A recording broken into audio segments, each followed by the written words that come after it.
Shivi, come here. Come here. Yeah.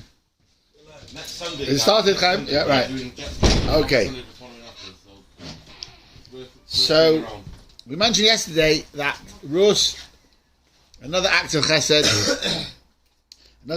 she tells Norby to stay at home and she'll go and get the food for her. She'll go and get the food for her. And then it happened, Kosh Baruch Hu arranged that she turned up in whose field, Johnny?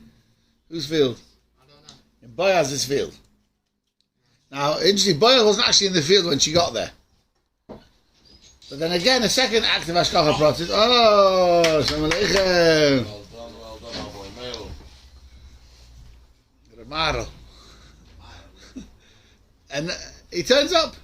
Boaz turns up. Hine. Behold, Hine is always something out of the blue. Something, extraordinary.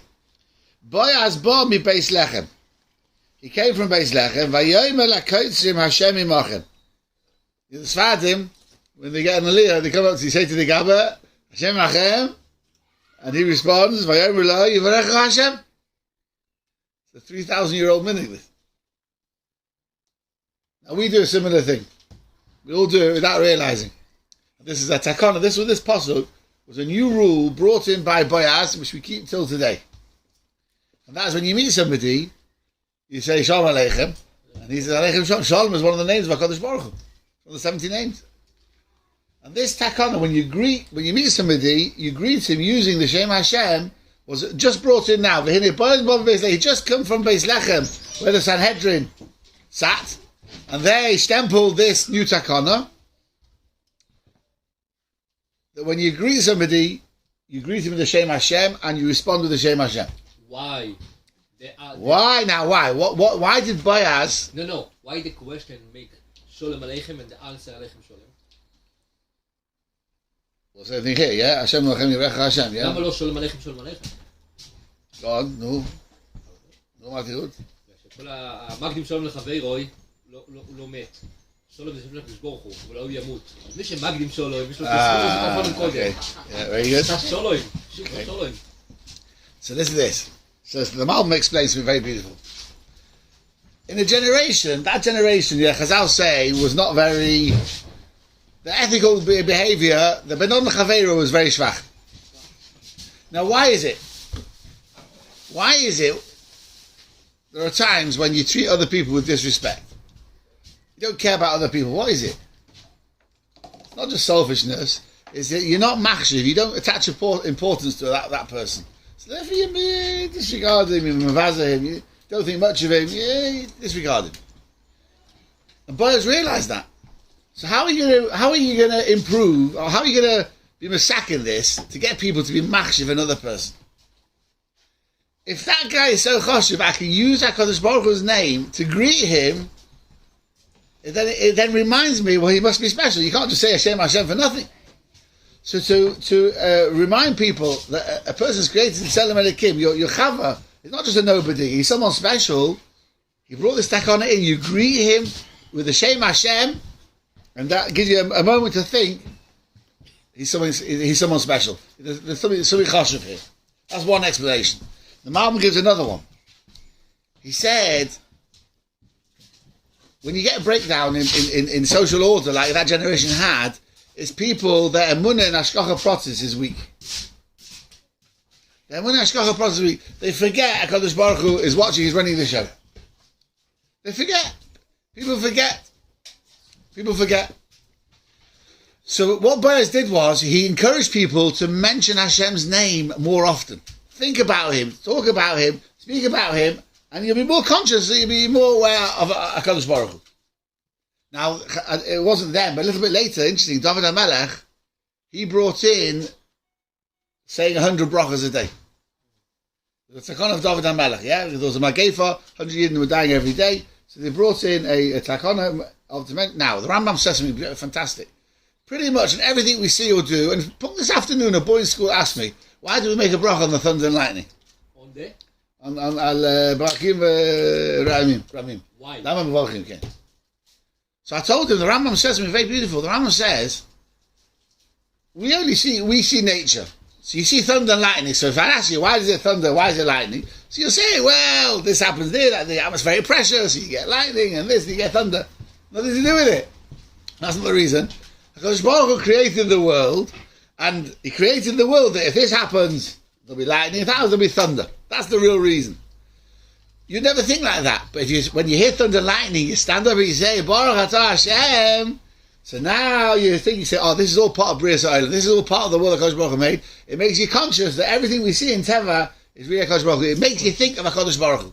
The Rambam says that's the reason for making a bracha on everything. So Boaz had the same thing. It was very interesting. David HaMelech from his day, they got the same idea. That when at a time when people are not thinking about HaKadosh Baruch Hu, you've got to start mentioning his name to think about him. It makes you conscious. Now, put to date, I saw my top shelf, Kedushas Levi. Kedushas Levi of Levi Yitzchak B'ditchev. Now, I bought this sefer years ago because someone told me a vault from him on Shevuios. So I went and bought it. So I thought, you know what, I've got this sefer here. Everyone loves him, Levi Yitzchak B'ditchev. Who's the light, all these titles. So I pulled it off the shelf and I just opened it randomly. So like mamash, I just opened it. No, I didn't even know what, where everything is. And he says then, mamash this vault. He said, why is it every year we keep on mentioning the Churban, we keep on mentioning, remember Yerushalayim, keep on remembering Zeichel HaChurban. He said, what's going on? Why is it? So he said that the loss of the Beis Hamikdash has been kicked into Golus.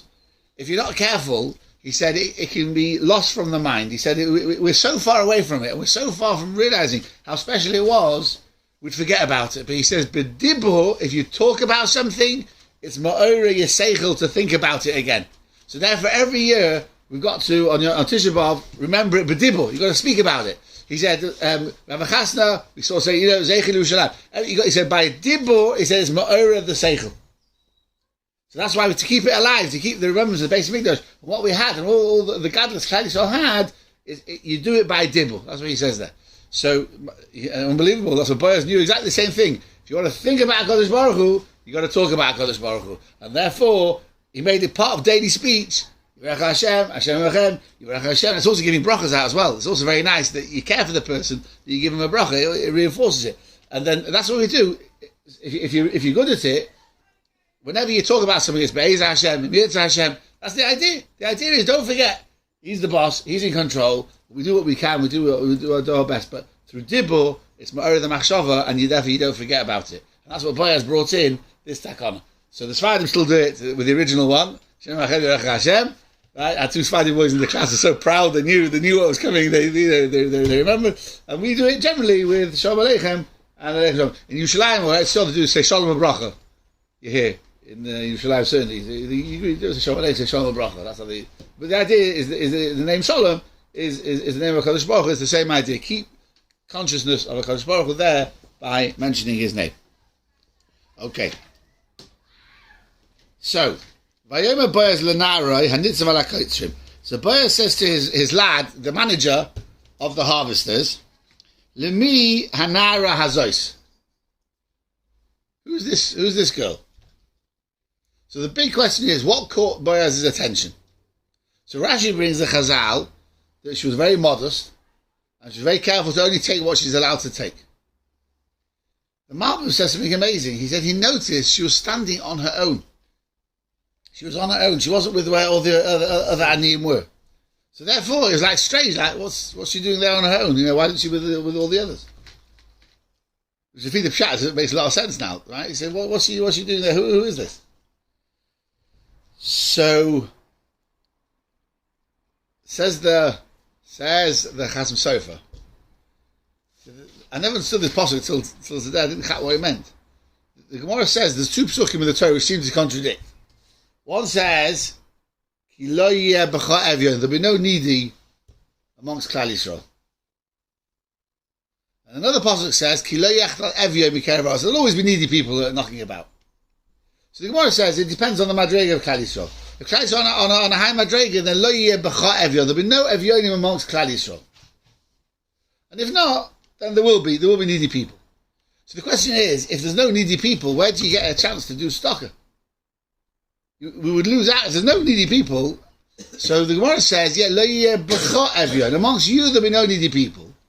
But any goy who keeps the Sheva mitzvahs and lives in Eretz Yisrael, there's a mitzvah of a chayimach. There's a mitzvah to support him, to look after him. So that's what the Torah is telling you. Lo yebecha evyon. Amongst Klal Yisrael there'll be no needy, but there'll be other goyim there, get Toshav, who they will need help, so they'll have the poor. It says in Capital Aleph, Naomi came back because she heard Ki pokat Hashem es amoy. HaKadosh Baruch Hu had sent his bracha back to Eretz Yisrael, which means Klal Yisrael, where their madrega was very high. The HaKadosh Baruch Hu had given them a bracha once again, which meant there were no Jewish poor. Any poor people would have been a Ger Toshav. So therefore, that's what Boaz was surprised. He said, "Is that a Jewish girl? That shouldn't be. There shouldn't be any in the field. Who is it?" Yeah, right. So he said to her, "You're right. It's not a Jewish girl. She's a Ger Tzedek. She's a Geras. She just came back now from Moav. You're right. Right. Well, she wasn't a Ger. It seems to be not yet. She wasn't a full Geras yet. We'll see. You'll see why in a minute. You'll see why. But a Ger Toshav definitely, because normally already spoken to her about it. Okay. Sorry. She wasn't in the field. Though. Only Ruth was in the field. So he explained. He said, "No, don't worry." He said, "Vayan hana nitzav ala koisim vayam." He explained to Boaz, "Nara Moavi ahi hashava im nomi mistei Moav." How does she know the laws of leket? And she can't pay her because she came back with Naomi, and Naomi would have told her what she can take, what she can't take, and told her what she can and can't do. So he even said to Boaz, he said, "I've actually spoken to her." And he said she's been on her feet all day. In case you think apparently she had quite a big bundle with her. He said it's not that she's taking what she's not allowed to take. She's been working all day in the field. She's been and picked up quite a lot. That's what he says to her. Vatome alaktono. She asked permission. She said, "Please," quite amazing. "Can I pick up the leket?" Vasafti ba'omrim and gather near the omrimah. Acharei hakotzrim behind the harvesters. So she didn't get in the way. Rus was careful. She only go behind them. He said she's been here on her feet all day till now.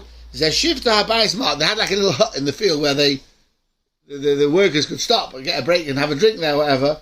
He said she's just now she sat down there. He said, she's not. She's been going all day. Now, clearly, Boaz knew about Naomi and about Rus and what they'd done over the last 10 years while they were away. Because he calls her across, or he went to her, and he said to her as follows, an incredible posset this. Vayomer Boaz el Rus, Halo shomat biti. You've heard, my daughter. What's you heard? Al telchi, don't go lilko b'steacha to any other field. Don't go to anyone else's field. V'gam lo savuri mizeh. And don't move from this field. Now, if you don't go to any other field, you don't move from this field. So what's the double expression? Don't go to anyone else's field, and don't move away from this field. V'choy sidbokin im na'aroisai. You should stick with my girl harvesters. Seems to be they had women working in the field. It seems to be. Yeah, seems to be. So he said to her, go in the field where the girls are harvesting, not where the boys are harvesting. So what was he telling her? What's halo shamat biti? You've heard what? Doesn't say what. Now the word shema doesn't always mean to listen. The word shema has three meanings. It means shema to listen, lahavin to understand. Say Yiddish, yeah. It means I understand what you're saying to me, yeah. And it means to be makabel as well, to accept. Very often in the Targum we get different words, kabilis, yeah. So he was saying to her, "Halo shamat biti, you've understood correctly." Here it didn't mean you heard; it means you've understood. You've understood. It's a good thing, the right thing to become a gioris. So says the Chazal on the spot. There's a medrash. He said like this: "Al telchi lilko besodei acher." Acher is lo yeh lecha lehim acherim. Don't go away from the emunah you've picked up now. Don't go away from it. V'gam lo savuri mizeh. Don't move away from zeh. What's zeh? Zeh keli v'avehu. Stick strong with your emunah. You've understood correctly, and you've come to the true emunah. V'choy sidbokin im na'arosai. Says the Medrash, na'arosai means Elu hat tzadikim. He said to stick with good people. If you want to make it properly, you must be careful who you're friendly with. Therefore, be dovuk with good people, with tzadikim. Now, it's a very interesting thing. Number one, if you stick close to tzadikim, number one, you learn from them. You learn from them. But it's even more than that. They actually, without you realising it, although sometimes maybe you do, they actually inspire. Just being in the room with the tzaddik makes a bit of erosion on you, right? Going to these places, yeah, you feel something. The kedusha remains. Like you say, Nerev Purim. Yeah, with Haman, that's right. Yeah, with the kedusha slave as well. Yeah, the Megilas story. Apparently in Vilna, there's like a square there with like 20 shuls or something. All the old, there's like a thing there. They used to have all the trade shuls, like the shoemaker shul, and all the clothes. They're still there apparently. Somebody went there, and they davened mincha in one of these shuls, and he said he started davening mincha like he's never davened mincha in his life before. It was some big rough from Eretz Yisrael. What's his name? Elia Weintraub. Elia Weintraub. Yeah, he was lifted a few years ago. He was in Vilna, and he said he didn't know what it was. He didn't know. He davened mincha like Neili Yom Kippur, even more than that. And he thought something strange, you know. So he inquired about it, and he found out that the Vilna Gaon used to daven in that spot. It's unbelievable. The kedusha is there where the tzaddik is over, right? That's why some people, it sounds a bit funny. Some great tzaddik passes away. They sort of keep his room as it was, and his chair, and some people sit there and say Tehillim and things like that. So it sounds a little bit funny, but the truth is, the kedusha of the mitzvahs and the Torah in that room and the chesed done in that room, it's a special place. It uplifts the whole place. It does. It does something, right? Like we don't go to the coastal. Yeah, we understand the kedusha hamokim is there. A tzaddik with his avodah does a similar thing. He does a similar thing. So he told her, he was telling her emunah, so it could be this is pshach. Maybe now she became a proper yearess. He told her, yeah, go for it. You're doing the right thing and complete the process. He started talking to her about emunah. And then he gave her permission, very special permission. He said, you can go where you want in the field, and you can take what you want, help yourself. And he said, gave her a VIP treatment. He said, and just keep an eye on where they're harvesting.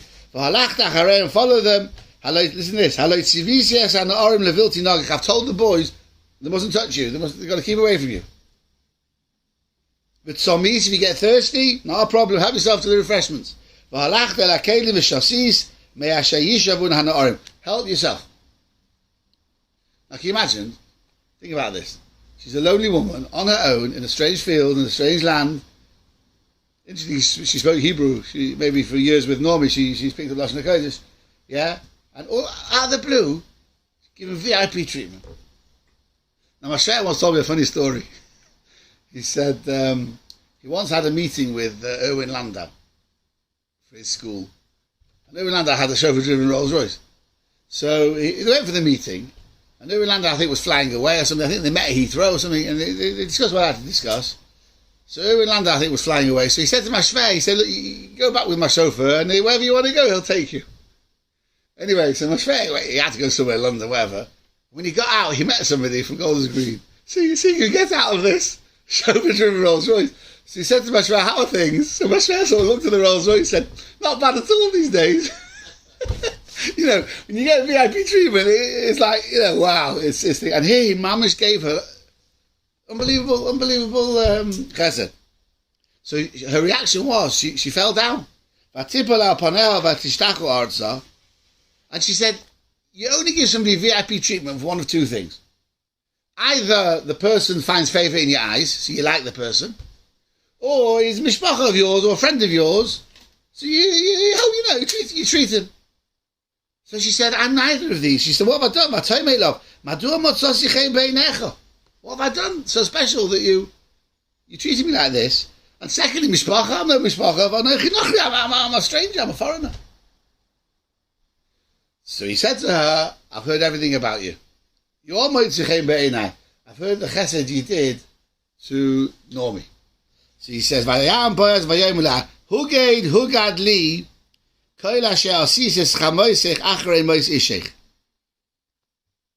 I've heard everything you did, how you looked after your mother-in-law after your husband died. Now, it's a scary thing, this, because I'll tell us, 5 women generally don't get on. One is my mother-in-law, daughter-in-law. By and large, they don't get on. There's reasons for it, but here, and even if they do get on, that's why the husband's alive, so there's a connection. But after the husband passes away, not Muchach will carry on. So he said to him, I've been so impressed with not only the chesed you did in the lifetime of your husband, that you got on so well with Naomi, but even afterwards, but you could have walked away, and you didn't. He said, that was just outstanding. He said, I've heard all about this. And not only that, you're prepared to leave home to stay with Naomi, look after her. You left your parents and the land you come from, to a people you don't know. You've never met anybody, any Jews, never seen them before. To Moel Shoshan in previously. He said, who does such things? Such chesed, a complete sacrifice of yourself to help your mother-in-law. And he gave it an amazing bracha. Now, I'm often wondering about this. Is it a mitzvah? I never thought about this till today as I was preparing the shir. Is it a mitzvah for a goy to become a ger? Does he become a mitzvah when he becomes a ger? When he became. Yeah. Is it a kiyum mitzvah? I'm just wondering if it is. Is it extra mitzvah? Well, yeah. So what? Sorry. Does not make a bracha? He doesn't. On the tefillah, he makes a bracha, doesn't he? Yeah. So that means every second after his gerus, is he fulfilling the mitzvah of becoming a Jew? He is a yid. That's right. You're asking. Yeah. For becoming a gerus. Yeah. Is that a mitzvah?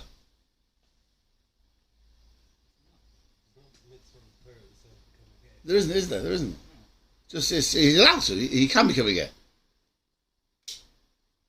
You'll see why in a second. That's how I'm asking. So he says like this. He gave an incredible bracha. He said to her, Yishalem Hashem pa'alech. Hashem will pay you for your deed. Utehi maskurtech shalema me'im Hashem elokei Yisrael. And your reward will be complete from Hashem, the God of Israel. Asher bas lachsos tachas kenafav, who you've come to take refuge, to come under the wings of the Shekhinah. Now, what's the difference between there's 2 words in Hebrew for a worker, a poyel and a socher. What's the difference between a poyel and a socher? What's pu'ula and what's schirus? So the Malbim says a poyel is what you call piecework. You pay him for the job, for per item. So you say maybe 10 pairs of shoes. So for the pu'ula, for the action of making the shoes, you pay him. Not for his time. You don't pay him for his time. He says a socher is you're paying him for his time. Right? And however many he does, whatever he does. But you're paying him for his time. That's a schirus. So he wants to say that's the 2 things here. Hashem will pay you pa'alech. Every mitzvah you do, you'll get a reward. But the schirus, that's the ongoing, is the fact you became a gerus. He said that Hashem will give you a maskute shalema. You get 100% reward for that because you must have been sincere. She couldn't have done it shloi lishma. Well, how could she not do it shloi lishma? Because as far as she knew, she couldn't marry a Jewish man. So she couldn't, with Gerim, what are we worried about? There's always a big worry with Gerim. Well, yeah, we're always worried with Gerim. Yeah, who have you met? You want to marry? Now, it doesn't always make it insincere, but we're always worried that is the reason. But here with Rus, that couldn't have been because לא היה סיכוי לחתונה. כמה גאים היו שם. Yeah? But with the Jewish boy, it wasn't, as far as they knew, it wasn't shaykh. So Boaz could say to her, you're going to get a incredible, every mitzvah you do, you'll get, for the pu'ula, you'll get a reward. But not only that, a general reward for the fact you became Jewish, that your shechah, for the time you're Jewish, is complete reward, because you could not have done it shloi lishma. It had to be done sincerely. There's no way it could have been done shloi lishma. So he said that he guaranteed her that shechah would be amazing. Now,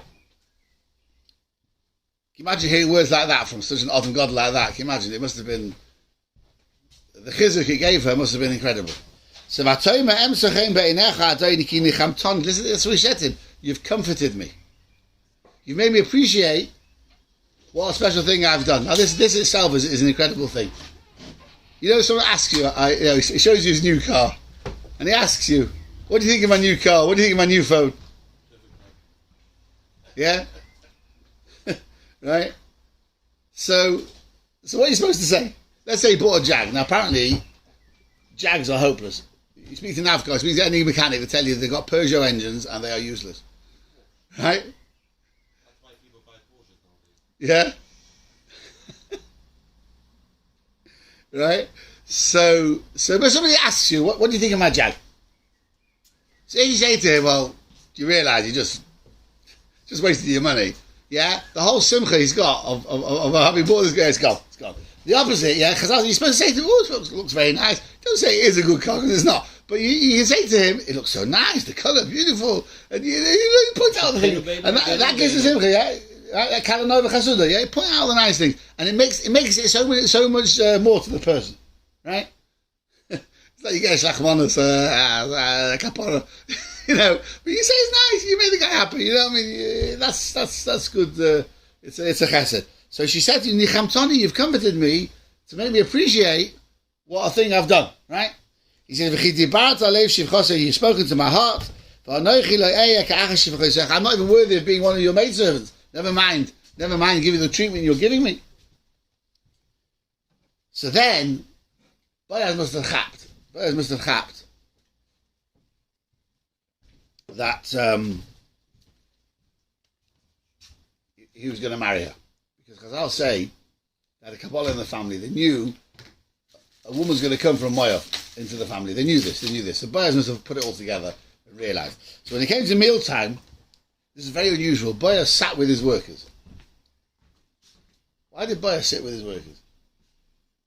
There's an amazing halacha about Birchas Hamazon of a worker. A poil. There's two ways you can employ an employee those days. One is you're paid in wages,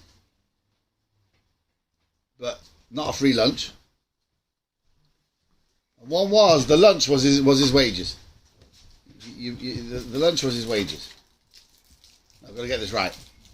If he's taking off time work to eat, then for Birchas Hamazon he only has to say 2 brachos. He makes a shortened Birchas Hamazon, so he gets back to work because he's been paid for his time.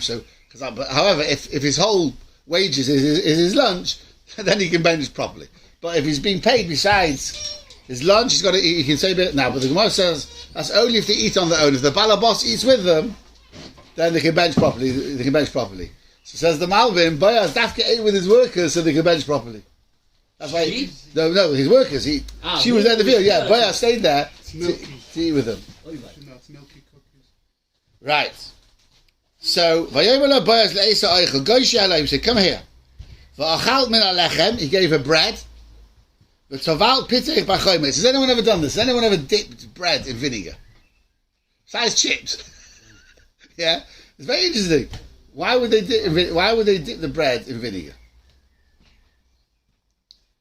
So Shimmy, what would you say? What would you say? Why would they dip it in vinegar? So apparently, Rashi brings amazing thing. In extreme heat, apparently having vinegar either is refreshing, or maybe it keeps the liquid inside you a bit longer or something. It's only done in hot climates. So someone told me this. I don't know if it's true. Is this true? The reason why Oriental countries have spicy foods is to make sure they keep drinking. After you've had spicy food, you need to have drink. So they put it in the food to ensure you keep drinking. Is that true? Dom, is that true? You heard that? No, probably not, because why would you have spicy food? Agaponi Rashi says, we can from here we learn, Shahachayim is Yafa l'shorav. It's good to have vinegar at the time, what Mazah Shorov? Chamod. Yeah. So Vateshev mitzad ha'koitzrim, she sat next to the harvesters. Vayid spot la koli. He handed her some sweet corn. Now, how much can you put in her hand already? Vatoichal, she ate. Vatisba, she felt satisfied. Vatoisa, she even left over some. So the Gemara says there was either a bracha in Boaz's hand, or there was a bracha in Russ's kishkes. Which one was it? So the Medrash says, the fact it says Vatoicha Vatisba Vatoisa, it was in Rus, yeah. That's how special she was. Okay. So now, after lunch, it's back to work. Right? If you want your brass, you got to graft. Remember those words? Yeah? So Vatokam lelake, so she got up to get some more leket. Vayetzav Boaz es na'arav lehem. Now Boaz then called his workers aside and he told them to do something. He says, Gam bein ha'omrim telake v'lo yishlach limuha. Let her go wherever she wants, even amongst the bundled up, you've obviously piled up stuff which they'd bundled. He said, let her go in there as well, wherever she wants. And then he said, now make sure on your way, as you're harvesting, drop extra in her path. Make sure you drop more on the floor. Now there's a problem with this. Because proper leket is potter from Trumas and Maestros. But this wasn't real leket. This was leket. They were dropping it. So there's one way now. So there's one way around it. If you make it hefker, if you mafkir it, then the hefker is also potter from Trumas and Maestros. So he authorized them. I give you permission to be mafkir. Leave it there. That means everybody else could have grabbed it. Well, yeah, but it seems to be she was the only one there, or in her path. So wherever she is, just I give you a rishus, and you can be mafkir it. Now, a boy asked me today at school a very interesting question. He said, let's imagine, the harvester, he puts his hand around a thing and he cuts it. But he realises his hand is like just not, there's a few sticking out which are going to fall. Because it's not like in his grasp. So he thinks 2 are going to fall, which he has to leave for the paw. So the boy asked, he said, is he allowed to open his hand a little bit? So 3 fall out, and now the paw can't take it. Very interesting. Is he allowed to do that? So many times we said Rebbe, It doesn't belong to the picker, it belongs to the owner. You take away from the owner by doing that. Take away his mitzvah. Oh, No, it's not. Yeah, it's the other way around. If you drop the 3rd one, the owner gets all 3. before he fell down is nothing. Yeah. To make sure he's not fell 2, only 3 is allowed to do that. He's allowed to. So I said to him like this. I said, L'chaira, you can, because that's the law. If you drop 3, it's thing. I said, but that will depend now on you. Are you a giver or not a giver? Do you want the mitzvah to happen or not? It's a very personal thing. I said, but it sounds like a point of law. If you drop 3, even intentionally, to make it 3, not 2. See 2 and he dropped another one. No, because 2 fell. And now you're playing the system because you're making it look like 3. But here it was before the fall. Just the way loosen your grip, so 3 will fall, and then the balaboska can take all 3. So the answer is, it's like everything, So I told him a story. Amazing story happened to me. I used to give a share Tuesday night in Leeds. So I used to stop I used to go from Delamere to Leeds, about 70, 80 miles. So I always stop outside. There's a service station, Hartshead Moor service station outside Leeds to have a break. So I'm standing outside the car, and a guy with a white beard, a very nice looking guy, comes up to me and says, can I ask you a question? So I said, sure. So he says to me, where does it say in the Bible you can't turn an electric light on the Sabbath? He was a from Christian, a Seventh-day Adventist who would keep Sabbath. Yeah. So I said to him, well, it says in the Bible that you can't light a fire on the Sabbath. And this is like lighting a fire. So he says to me, that's a very strict interpretation, isn't it? So I looked at him and I said to him, do you want to keep the Bible or do you not want to keep the Bible? I said, if you want to keep it, then that's part of the explanation. I said, if you don't want to keep it, so then you'll say that's very strict. And no, that's a chumrah. I can't keep that. Right, very interesting. And he understood what I was saying to him. He kept it. So then he asked me, where can I get a translation of the Bible? So I said, well, any Jewish bookstore will have them. I should have told him that, I'm not sure. And then he told me a funny joke. But, okay, and then off he went. So I said to this boy, I said, that's what it all boils down to. Do you want the mitzvah lekker or do you not want the mitzvah lekker? I said, if you don't want it, you want to miss the opportunity, you'll open your hand and drop 3. I said, but somebody who wants the mitzvah, he won't let it go. He'll let the 2 fall and hang on to the next one. So, okay, so she collects all day, and she seems to be she collected quite a lot. Eifa is a very large amount. So she comes home. The mother-in-law saw what a big bundle she had. And then the leftover lunch, which Boaz had given us, and bread and the corn, she gave to her mother-in-law. So now she chapped, she'd had VIP treatment. Because you didn't come home from the field normally with bread and sweet corn. So where do you go? Where do you go today? It's just incredible the amount you got. And all this, where's it from? So whoever gave you this is anger bench. See how they spoke as well though. See how grateful they were for what they got. Now look at this. This is a chazal. This chazal, I'll tell you now, it can blow your brains out, this chazal. It's so powerful and so meaningful, it can apply every day of your life. She told her mother-in-law, we'll just finish it, where she went that day. Look at this. She says, Shem ha'ish asher osisi imoy hayom. The guy who I did a favor today, Boaz. His name was Boaz. So Chazal, what do you mean? Who did who the favor here? He did her the favor, not she for him. Says the Gemara Chaim. Yoisem Yimashe Balabais Oisem Ani, more than the Balabais does for the Ani. Ani Oisem Balabais. The Ani does a bigger favor for the Balabais. So I always thought it means like this: you give him a pound coin, so it's a bit of oil mazeh, he gets a loaf of bread, and you get back oil boss. So he's giving you far more than you're giving him. That's what I always thought it was. I found the Netziv on the Pasha Stocker. He says no. He says when you give Stocker, the Ani gives you a bracha. He gives you, he gives you the Mishaberach, he gives you a whole nice bracha. He said the power of that bracha is so powerful. He said that's why he's giving back more to you. It's the bracha he gives you. So I once had a Meshulach. I said to him, I'm only give you a donation. I showed him the Netziv. So I'm only giving you some money if you give me a big bracha. And he gave me a Mishaberach. Right? It was Mamosh Yitzin. Right? But he said the Netziv said that you give him a bracha. He said, and that, now Chazal say, Boaz actually lost his entire family. Not only his wife had passed away, all the kids he'd had from his first wife, he outlived them. He was quite an old man. And it was this bracha which he got. A little later on, he married Rus, that he had one more child from Rus, and from there came the whole descendants. He says that was the power of this bracha. Had Boaz not done this, he would have left this world without anybody. So he said that's the power. We should know, yeah. Sometimes it's tackle hard, yeah.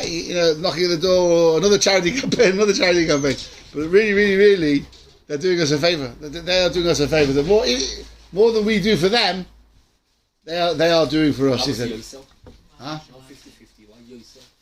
Because you get more whack, you get more. Nice, you get more. Nice, you get more.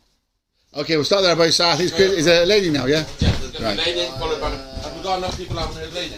Can I see a show of hands with my show? You had her after as well. I'm not